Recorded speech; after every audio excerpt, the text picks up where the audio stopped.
Hi all, welcome to D I solutions. ഇന്ന് നമുക്ക് PDF എങ്ങനെ എഡിറ്റ് ചെയ്യാന്നുള്ളത് ചെക്ക് ചെയ്താലോ? അതിനായിട്ട് ഓൾ സെറ്റിംഗ്സിൽ PDF ടെംപ്ലേറ്റ് സെലക്ട് ചെയ്യാം. നമ്മുടെ ബുക്സിൽ അവൈലബിൾ ആയിട്ടുള്ള എല്ലാ ടെംപ്ലേറ്റ്സും ഇവിടെ ലിസ്റ്റ് ചെയ്യുന്നുണ്ട്. അതിലെ ഏത് ടെംപ്ലേറ്റ് ആണോ നമുക്ക് കസ്റ്റമൈസ് ചെയ്യേണ്ടത് അത് നമ്മൾ സെലക്ട് ചെയ്ത് കഴിഞ്ഞിട്ട് ഇവിടെ ന്യൂ എന്നുള്ള ഓപ്ഷൻ ക്ലിക്ക് ചെയ്യാം. ഇപ്പം ഞാൻ ഇൻവോയ്സസ് ആണ് സെലക്ട് ചെയ്തിട്ടുള്ളത്. അപ്പോൾ ഇൻവോയ്സ് ആയതുകൊണ്ട് തന്നെ ഇവിടെ ടോട്ടൽ 21 ഇൻവോയ്സസ് ഇൻബിൽഡ് ആയിട്ട് സോഹോ ബുക്സിൽ പ്രൊവൈഡ് ചെയ്തിട്ടുണ്ട്. അതിൽ നമ്മൾ ഓർഗനൈസേഷനിൽ ഏത് ടെംപ്ലേറ്റ് ആണോ കൂടുതൽ സ്യൂട്ട് ആയിട്ടുള്ളത് അത് നമുക്ക് സെലക്ട് ചെയ്യാം. വൺസ് നമ്മൾ സെലക്ട് ചെയ്ത് കഴിഞ്ഞാൽ ഇതിൻ്റെ ഈ ലെഫ്റ്റ് സൈഡിൽ കാണുന്ന 6 ഫീച്ചേഴ്സ് വെച്ചിട്ട് നമുക്ക് നമ്മുടെ ഇൻവോയ്സ് അല്ലെങ്കിൽ നമ്മുടെ ടെംപ്ലേറ്റ് നമുക്ക് കസ്റ്റമൈസ് ചെയ്യാൻ പറ്റും. ഇപ്പം ജനറൽ ഫീച്ചറിൽ വരുന്നത്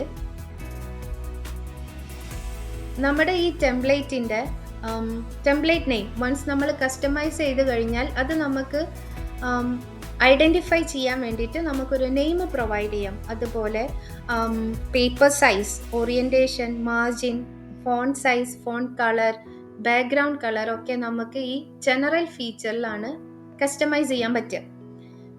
നെക്സ്റ്റ് ഫീച്ചർ എന്ന് പറയുന്നത് ഹെഡർ ആൻഡ് ഫൂട്ടർ. ഹെഡർ നമ്മളെ ഈ ഒരു ഇൻവോയ്സിൻ്റെ ഹെഡറിലും അതേപോലെ ഫൂട്ടറിലും നമുക്ക് ഏത് കണ്ടന്റ് ആണ് കൊടുക്കുന്നത്, ആ കണ്ടന്റ് ഏത് അലൈൻമെൻറ്റിലാണ്, like centre or right or left, in which font size, which colour, whether we have to provide background or not, background picture, ഇതൊക്കെ നമുക്ക് കസ്റ്റമൈസ് ചെയ്യാൻ പറ്റുന്ന ഫീച്ചറാണ് ഹെഡർ ആൻഡ് ഫൂട്ടറിലുള്ള. Next transaction details. ട്രാൻസാക്ഷൻ ഡീറ്റെയിൽസിൽ we have the option to add organisation logo.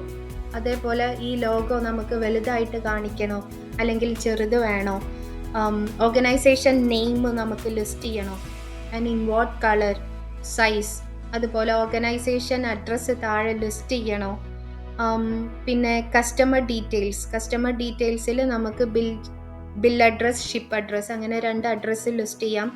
ഇത് bill മാത്രം മതിയോ അല്ലെങ്കിൽ ഷിപ്പ് മാത്രം മതിയോ, അങ്ങനത്തെ കസ്റ്റമൈസ് ചെയ്യാൻ വേണ്ടിയിട്ടാണ് നമ്മൾ ട്രാൻസാക്ഷൻ ഡീറ്റെയിൽസ് യൂസ് ചെയ്യുന്നത്.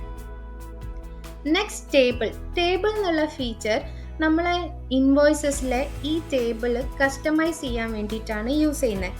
അതിൽ നമുക്ക് ലേബൽസും ഉണ്ട്, ലേ ഔട്ട്സും ഉണ്ട്. ലേബൽസിൽ നമുക്ക് എത്ര ഐറ്റംസ് ആഡ് ചെയ്യാൻ പറ്റും, എത്ര ലൈൻ നമ്പർ കൊടുക്കാൻ പറ്റും, ഡിസ്ക്രിപ്ഷൻ കൊടുക്കണോ, ഓരോന്നിൻ്റെയും വിഡ്ത്ത് എത്ര കൊടുക്കണം, അങ്ങനത്തെ കാര്യങ്ങളാണ് നമുക്ക് കാണിക്കാൻ പറ്റുന്നത്. അതേപോലെ ഹെഡറിൽ, ടേബിളിൻ്റെ ഹെഡറിൽ എന്ത് കൊടുക്കണം എന്നൊക്കെ.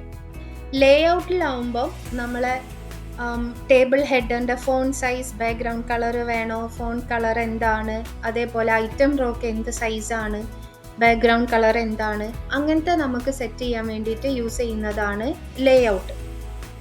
നെക്സ്റ്റ് ഫീച്ചർ എന്ന് പറയുന്നത് ടോട്ടലിലും നമുക്ക് ലേബൽസും ഉണ്ട്, ലേ ഔട്ടും ഉണ്ട്. ഈ നമ്മളെ ടേബിളിൻ്റെ താഴെയുള്ള ഈ ഒരു ഏരിയ ആണ് ടോട്ടൽ. ഇവിടെ ലിസ്റ്റ് ചെയ്യുന്ന ഐറ്റംസ് ഇതേ നെയിമിൽ തന്നെയാണോ ലിസ്റ്റ് ചെയ്യേണ്ടത്, അല്ലെങ്കിൽ നമ്മളുടേതായ വേറെ എന്തെങ്കിലും നെയിം നമുക്ക് കസ്റ്റമൈസ് ചെയ്യണമെങ്കിൽ നമുക്കത് ലേബൽസിൽ കസ്റ്റമൈസ് ചെയ്യാം. ആൻഡ് അതിൻ്റെ സൈസ്, കളറ്, ഫോണ്ട് ഡിഫറൻസ് ഒക്കെ ചേഞ്ച് ചെയ്യാൻ വേണ്ടിയിട്ട് നമുക്ക് ലേ ഔട്ടും യൂസ് ചെയ്യാം.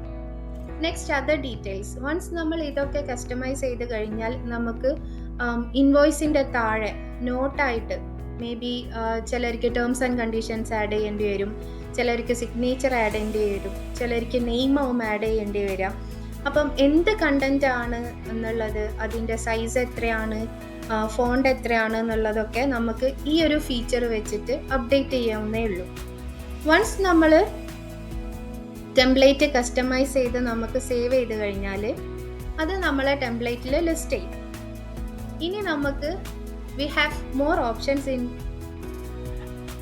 Zoho. Actually we have the option to set as default. നമ്മളിപ്പം കസ്റ്റമൈസ് ചെയ്ത ഈ ഇൻവോയ്സ് ഡീഫോൾട്ട് ആയിട്ട് സെറ്റ് ചെയ്ത് കഴിഞ്ഞാൽ ഇനി നമ്മൾ ചെയ്യുന്ന ഇൻവോയ്സസ് ആണെങ്കിൽ ആ ഇൻവോയ്സിൻ്റെ ഡീഫോൾട്ട് ടെംപ്ലേറ്റ് ആയിട്ട് വരിക നമ്മളിപ്പോൾ കസ്റ്റം ചെയ്ത ഈ ഒരു ടെംപ്ലേറ്റ് ലുക്കാണ്. അതുപോലെ V have the option of clone as. Clone as means നമുക്ക് ഇവിടെ സെയിൽസ് കോഡ്സ് ഉണ്ട്, സെയിൽസ് ഓർഡേഴ്സ് ഉണ്ട്, റിട്ടേൺസ് ഉണ്ട്. അപ്പം നമ്മുടെ ഇൻവോയ്സ് ടെംപ്ലേറ്റിൻ്റെ ലേ ഔട്ട് എങ്ങനെയാണോ അതുപോലെ ബാക്കിയുള്ള ലേ ഔട്ട്സ് നമുക്ക് കസ്റ്റമൈസ് ചെയ്യണമെങ്കിൽ നമുക്ക് ഈ ക്ലോൺ ആസ് ഓപ്ഷൻ ക്ലിക്ക് ചെയ്തിട്ട് ഈ ഓപ്ഷൻസ് സെലക്ട് ചെയ്യാവുന്നേ ഉള്ളൂ. So these are for today. Thank you.